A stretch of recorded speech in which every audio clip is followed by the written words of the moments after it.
تمہارا یہ تصور انتہائی غلط ہے. یہ دنیا امتحان گاہ ہے. یہاں تم آزمانے کے لیے بھیجے گئے ہو. یہاں کی تمہاری ہر حرکت اور ہر سکون کا حساب ہوگا. اگر اس دنیا کے رہنے والے انسان نیک عمل کریں گے, صحیح راستے پر چلیں گے, حق و صداقت کے علم بردار رہیں گے, خالق کائنات کے احکام کے مطابق اپنی زندگی گزاریں گے, تو بس مرنے کے بعد کامیابی ان کے قدم چومیں گی.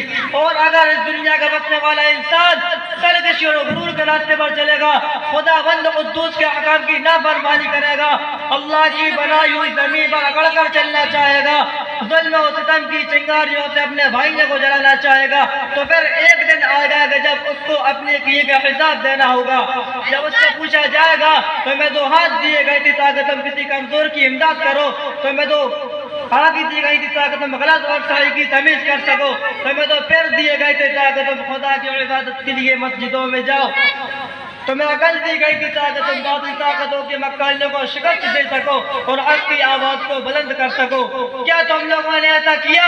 اگر ایسا نہ کیا تو یاد رکھو پھر جہنم کی دیکھتی ہوئی آگے اس میں تمہیں ڈالا جائے گا. محترم دوستو, اس دنیا میں چند روز رہنا ہے.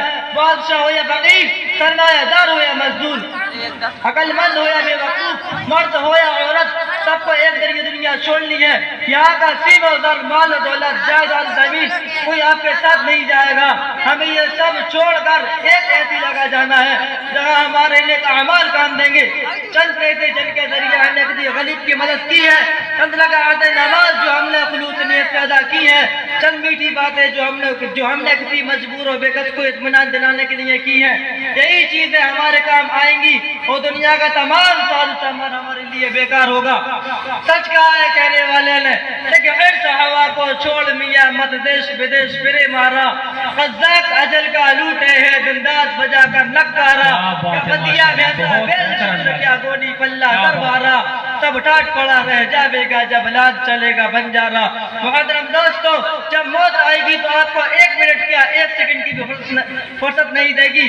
دوستو, ہمیں اس وقت کے آنے سے پہلے تیار ہو جانا چاہیے اور اپنا ٹھکانہ ایسی جگہ بنانا چاہیے کہ ہمیشہ آرام و سکون سے رہیں. وہ جگہ جنت ہے جو مرنے کے بعد ملے گی. مرنے کے بعد والی زندگی کا نام آخرت ہے جو آخر میں آئے گی. اللہ تعالی ہم کو اور آپ کو صحیح راستے پر چلائے اور آخرت میں جنت ہمارا ٹھکانہ بنائے. آمین. وآخر دعوانا ان الحمدللہ رب العالمین. السلام علیکم ورحمۃ اللہ وبرکاتہ. وعلیکم السلام ورحمۃ اللہ وبرکاتہ. دیکھیے ماشاء